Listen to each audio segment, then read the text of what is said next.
What's going on, Adam? How are Uh, you? Not much. I'm good. How are you? Doing all right. It's been pretty wild. You having some Yeah, no kidding. clarity issues there? You had a little scowl on your face. You had to be. Yeah, I know. That's what they tell me, that I have a bit of I have like a resting concentration face that just looks angry. And I'm such like not an angry person. So it's funny when we're in Zoom meetings and stuff, people Slack me and they're like, you have your angry concentration face on. Right, you're doing a Oh, little something interesting there. I thought something was right. broke when I saw you making the face. I was like, oh no, what No, happened? I really got to work on that, honestly. That's I good, really man. do. So you're calling from home? Yep, from home. Yep, I'm Awesome. calling from home. And home is Virginia? Home is Virginia. Yeah. So I live in Springfield, Virginia, which is up just like a suburb of DC. Okay. But my parents, I grew up in Southwest Virginia. Yeah. So down border of Virginia and Tennessee. And so when all this started to happen, I was like, well, rural Virginia is the perfect place to be to weather this storm. So that's what I did. I came down. I've been here since like the 12th of March, maybe. Going on a while. Yeah, I hear you. Going on a while. Yeah. Yeah, Yeah. that's wild. Yeah, well, I've been just, doing this 3D printing and additive manufacturing, continuing the conversation, doing the podcasts, and just staying busy from home. But it's been a wild time working from home and getting things done here. But I'm used to it. I've had a home office for over 15 years, so I actually work better when I get some stuff done without getting a lot of interruptions. But with all the Sure. Zoom meetings, it's a different thing now because you're day and night, morning, evening, sometimes getting Yeah. up at 2 or 3 in the morning to catch some stuff over in Europe. So Uh-huh. whew, it's been a Uh, lot, but it's yeah. good. And I guess your name came up because we talked a lot here and there online, and over the Hmm. years, different events, going back to a couple years ago, even joining you for your I Spy over there for the IMTS show. Yeah. Yeah. Yeah. And so it was fun. That was what manufacturing Miles for Manufacturing, which is an event that's put together. It's put Yeah. together by is it put together by AMT, or who's It that? is. It's put together by AMT, and I Yeah. can't exactly remember the origins of it, but it's just a great charity event. All the proceeds go toward continuing manufacturing education in, like, I think it's middle and high schools. Yeah. So 100% of the money's donated. AMT covers all the hard costs, or I guess an IMTS does specifically for the IMTS Miles for Manufacturing. But Yeah. And so yeah, that's a for great event. maybe for people who are listening that don't know, AMT is the Association for Manufacturing Technology. And then, of Yep. course, IMTS is the International Manufacturers Technology Show, or is it Yep. Manufacturing Technology Show? Manufacturing Yeah, technology the show. ing is in there. Yeah, yeah. It's a Uh, mouthful. We're an yeah, association of mouthfuls. yeah. Yeah. Well, it's a wonderful, every 2 years. It's something to look forward to. So Mhm. obviously a little bit different times now, and we can Sure. get into a little bit of that. But I more wanted to see how you were doing and check in with you over there. And I know that you put a lot of effort into what you do, and Yeah. I'm actually humbled being on a podcast with you because I know you do this professionally, and you do a great job. So thanks for doing that, and looking forward to Thanks. seeing more. But I know it's different now, so you don't have to go too deep, but up Sure. till right now, what's been going on for you over the past couple months? What's been happening since COVID-19 hit, and how have Yeah. you been dealing with things?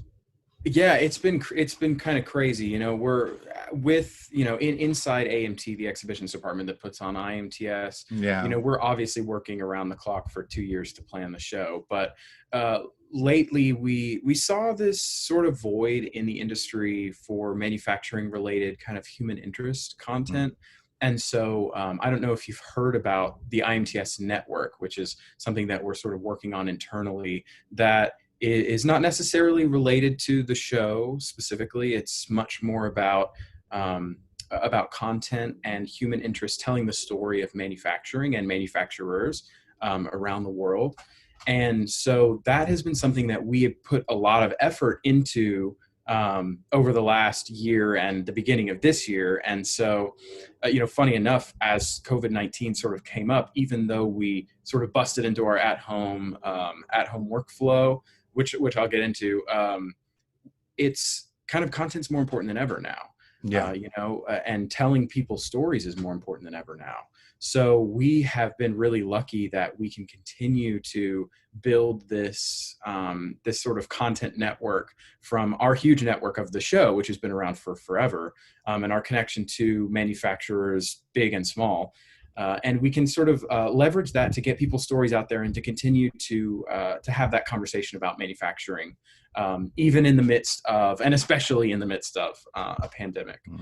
So, you know, we've been really blessed to be able to continue creating content.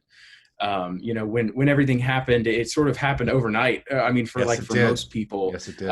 You know, funny enough, as it was happening, I do a lot of traveling because we're constantly going out and shooting videos. So I'm all over the U.S. usually. And right as it happened, I happened to be on a bit of just like a long weekend vacation back home.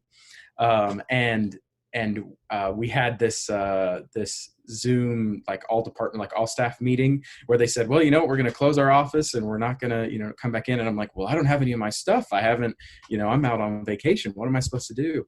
So I ended up having to go back to the office and get all my equipment. And I said, you know, what did that look like?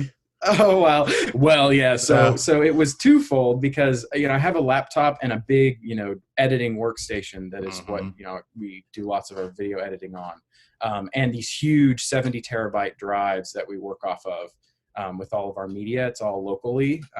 It's all held locally at our headquarters in McLean.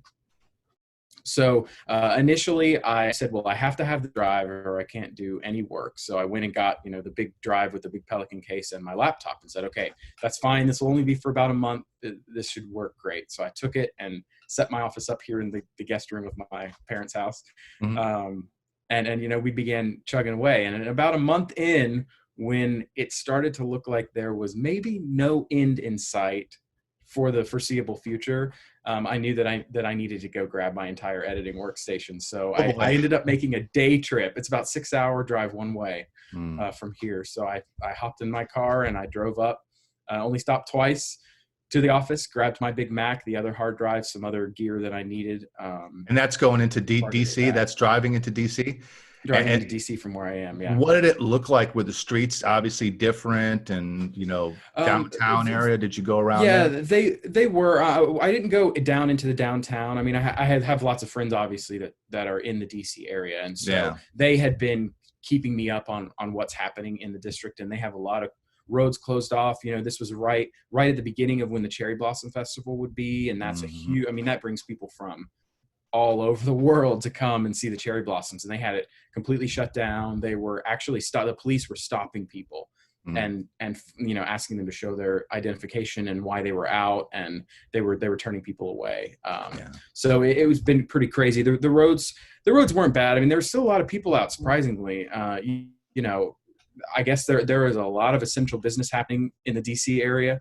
So there were still a lot of people out going to work and whatnot, but you know, everybody wearing masks and you know, it's just such a weird, I don't know, it's almost an eerie kind of weird new normal that we're dealing with. It's totally different, you know, and I guess I'm feeling that heavy right now because like I expressed to you earlier today, I went to the dentist office this morning and they squeezed me in at the last minute. But when I got there, I you know, I was definitely in a different environment. You know, they had you at the door, a little waiting area. You had to kind of check in and check off that you haven't been in contact or don't feel sick or any of that stuff. And then they had only a couple, you know, enough seats to be spread out inside of the waiting room. But, you know, then everyone had to have the mask on. So that was the first time I actually did like a public service kind of a engagement area. Otherwise, I've been doing, you know, just delivery and staying in the house as much as possible, you know, short runs for this and that, including running to the office over, you know, close to 2 months ago to pick up some things. So it's, you know, it's been a different time for sure. But yeah, this morning I was like, oh, wow, this is it. This is the real difference here, because I remember just going into the dentist office and kind of kicking back. Everybody's there. No big deal. They had the protective glass over, you know, where you talked in the reception. And then they all had their PPE on going into the offices. So it is different. It is a different time right now. But it's good that, you know, at least that everyone's taking those precautions. I don't like to see when people aren't taking the precautions. I like to be free and do my own thing. But at the same time, you have to be courteous to those around you when you are in those public areas. And so that takes Right. a lot of getting used to. That does. Mm-hmm. Yeah. It definitely does. Yeah, man. Well, that's been a bit of it for me too. I've just been trying to get used to things, and now doing this, it was like right away when, when this started, people started talking to Yeah. me, and someone said, "You'd be great at doing podcasts." And I said, "All right, well, I have Zoom, so I'll talk to some people. I'm an audio guy, so I have audio stuff laying around the house and make it happen." Yeah. And that's Yeah, good. it's perfect. It's so fun. I mean, it's so awesome that you're doing this too. Because when I got that message from you, I was like, "Oh, this is so great." I mean, to iterate your point from earlier, I was flattered that you asked me to be honest. But okay. we can get into that later. I appreciate it a lot. But because I'm a video and an audio guy too, and I just have tons and tons of equipment. I didn't have any of it with me, and I still don't, because that trip that I made to collect equipment, the equipment case that I put together to bring back, I left. I forgot.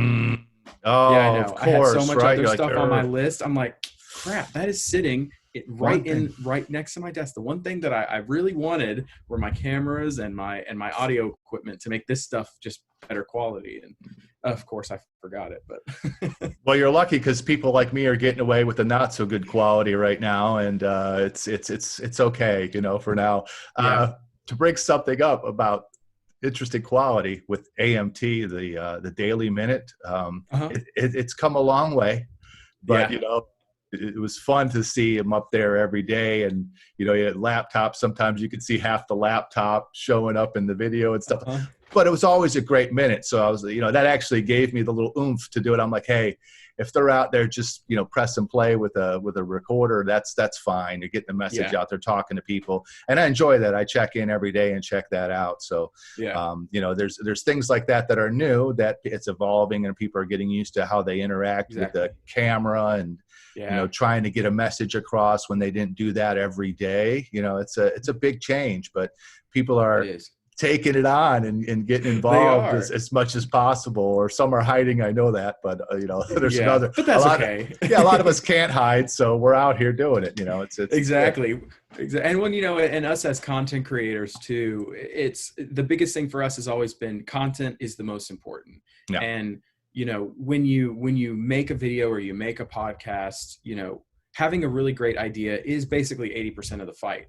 But, for the most part, the quality and the way you're delivering it to an audience really can make a difference. But I love that what kind of something that is, I guess, a blessing in disguise of what has happened here is that people are much more focused on content now, because they're more forgiving.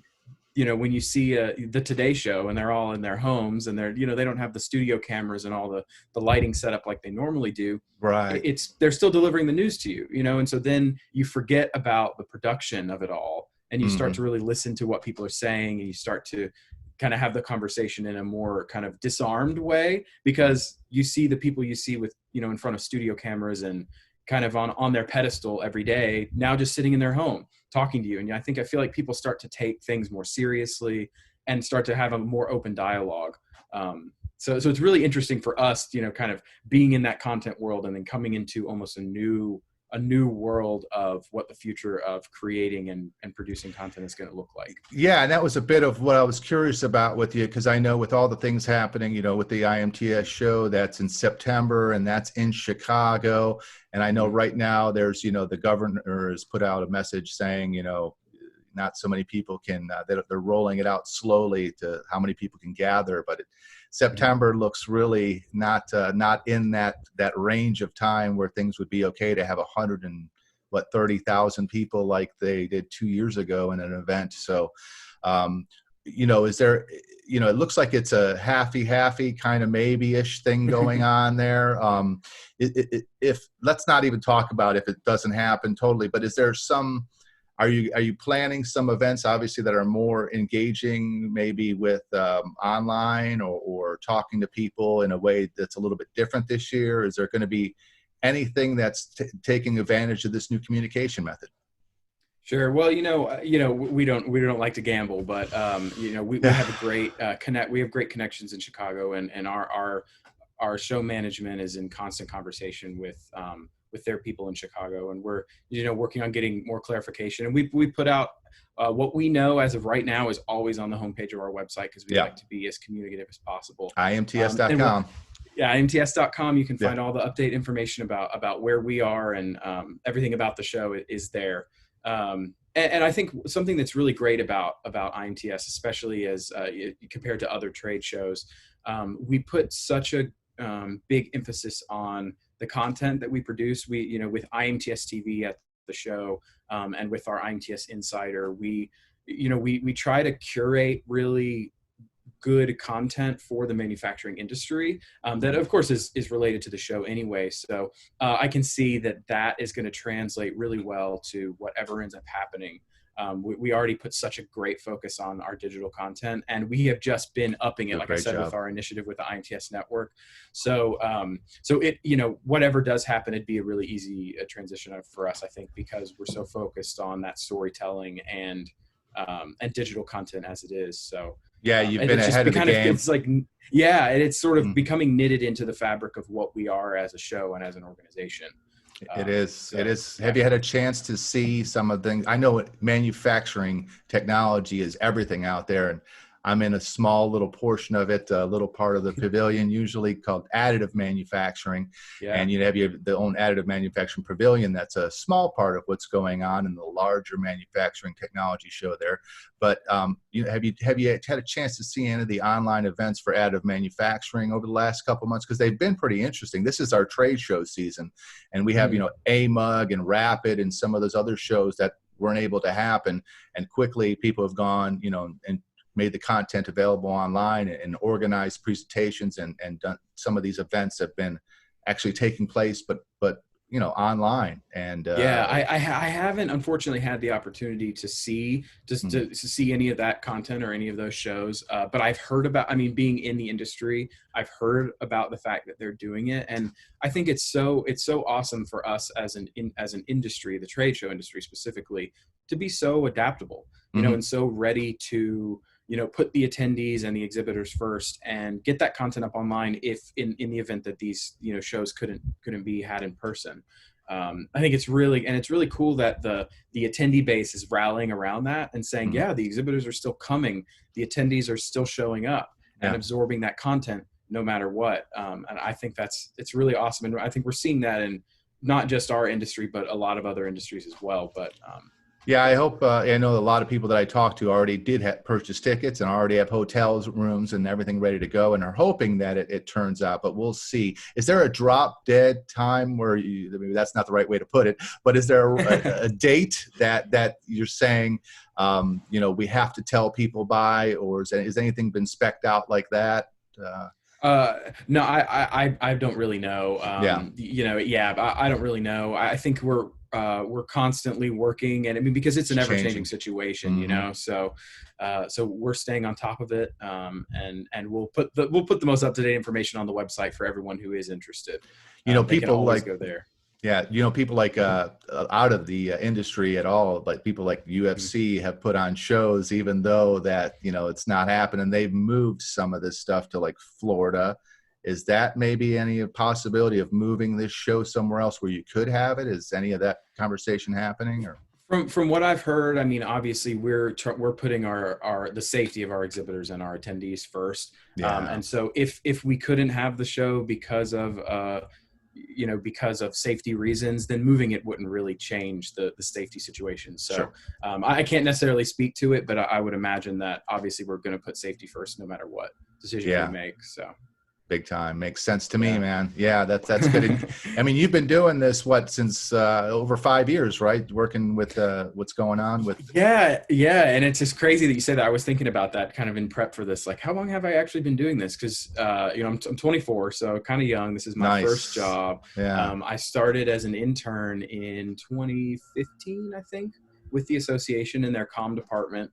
Doing some writing, and then I got kind of. I met you shortly after that, so yeah. Yeah, you did, yeah. So so I guess it has been about 5 years, and then 3 that I've been on full time as a full time employee. So it's been such a great learning experience for me. I never in a million years thought I would be in the manufacturing industry, in any capacity, and having the opportunities I've had with AMT and through working for a show like IMTS has just opened up a world of possibilities and information and knowledge that it's just like overwhelming sometimes. Like, oh, not only am I trying to develop myself professionally as an editor and a producer and a director and all that, and content creator for the association, but I'm learning about all this technology and processes and business in an industry that I never knew about before. So I'm a learner, so I love the sort of the overstimulation of Oh boy, just knowledge coming at me from every angle.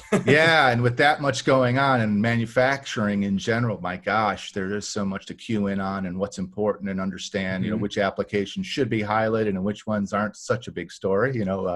That's got to be difficult and interesting, and everything that you go through is got to be really new going into where we're going with the new now. The way things are. Yeah.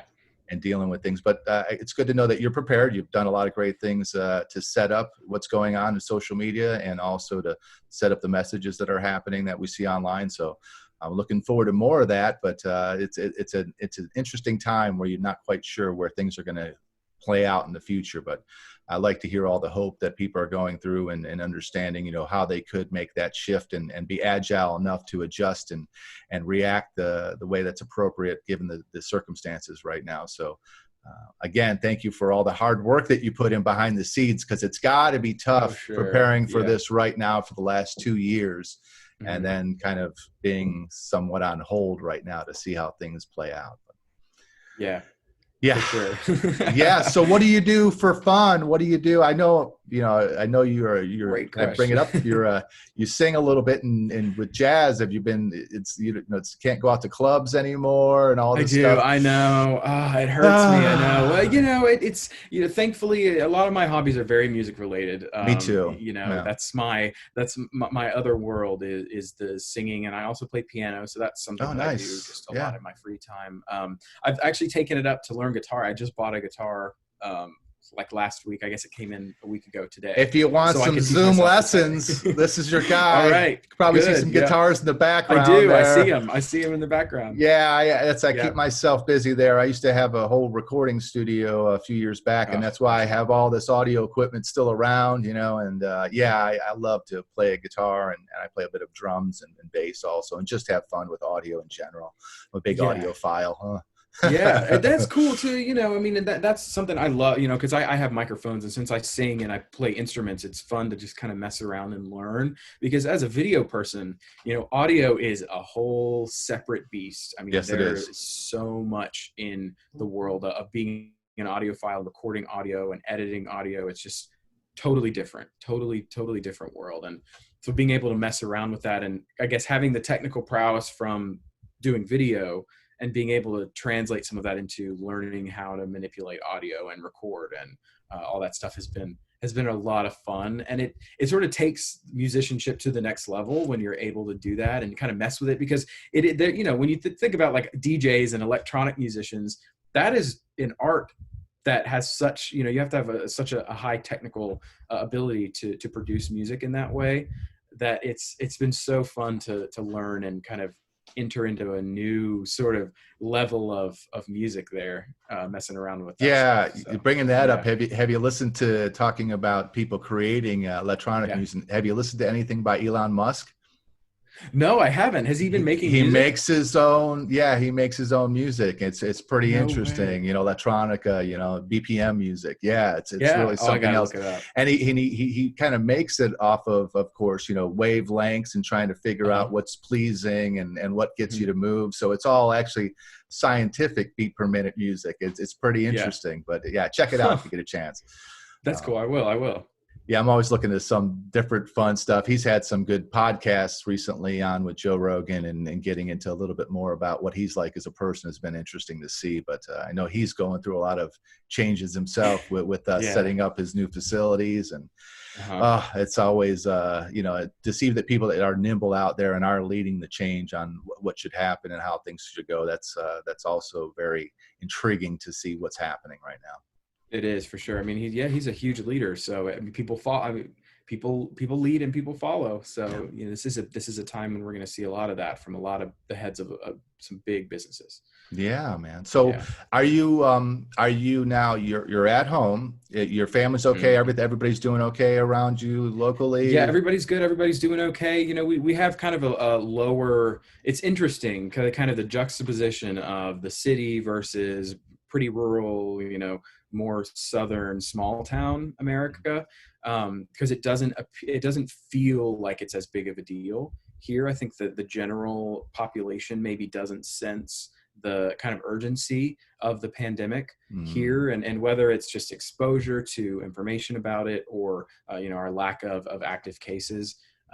It's kind of a different world down here, but no, we're okay. And obviously we take, very strict precautions. My mom's actually a nurse. She's a epidemiology nurse for the state health department here. So she's very in tune to everything that's happening. So we get all the up-to-date information, which is great. And that's a good end. Yeah, it's a great end. It is. Yeah. And thankfully they're taking the health of the employees very seriously. So, she has all her PPE, and when they have to go do testing or when they're doing contact tracing. So it's just been interesting to see the difference between the city environment and the rural environment, but then being plugged into all the insider info because she works for the state health department. So. Yeah, that's awesome. The PPE is a big part of that, all the personal protection equipment that's been out there. Manufacturing has been answering a lot of that, and additive has done a really good job of, 3D printing is gone and supplemented a lot of the manufacturing holdup. Things were kind of delayed for a while. And so, additive came in there and stepped up. Everyone that had 3D printers was either doing something that was very maker based, or actually some of them were meeting with, the medical industry and making things better for specific hospitals. And so it's just been really good. I think that's been a highlight of manufacturing, and also additive manufacturing, just to see the response that's happened and the companies that have been nimble enough to make that change and make a difference in our life. So good stuff. Trying to concentrate on all the hope out there, because there is a lot of that. I mean, we could just get numb and sitting back and going, oh my gosh, I can't live the way I used to. Well, okay, but we're still alive, and we could live in different ways, and we could find ways to remain hopeful and to help each other get through things. So that's a bit of why I want people to talk a little bit on the podcast and open up, because I think it's a good part of keeping healthy and keeping a good attitude about what's going on. So hopefully get to continue to do that, and maybe we'll get to check in here in a month or so and see how you're doing. And I know it's, I appreciate everything you're doing, man. Would like to see IMTS roll out some way this year, and I'm sure we'll be hearing more about how that's going to happen. But thanks again for all the hard work you're doing putting that together. And I know one way or another things will pan out. Looking forward to seeing a lot more of what you guys are doing with the online interaction. And I think it's a good time for meeting and getting to know people better. That's for sure. Yes, it absolutely is, because now we have no excuse. Right, now make that call and get to understand how people are doing and have that human touch without being able to meet face to face. That's absolutely. I miss the human touch. So thank you again for coming here today and joining me. I wish you nothing but the best, my friend, and hopefully we see you soon in person. Sure. Thanks so much for having me. I really appreciate it. And same to you.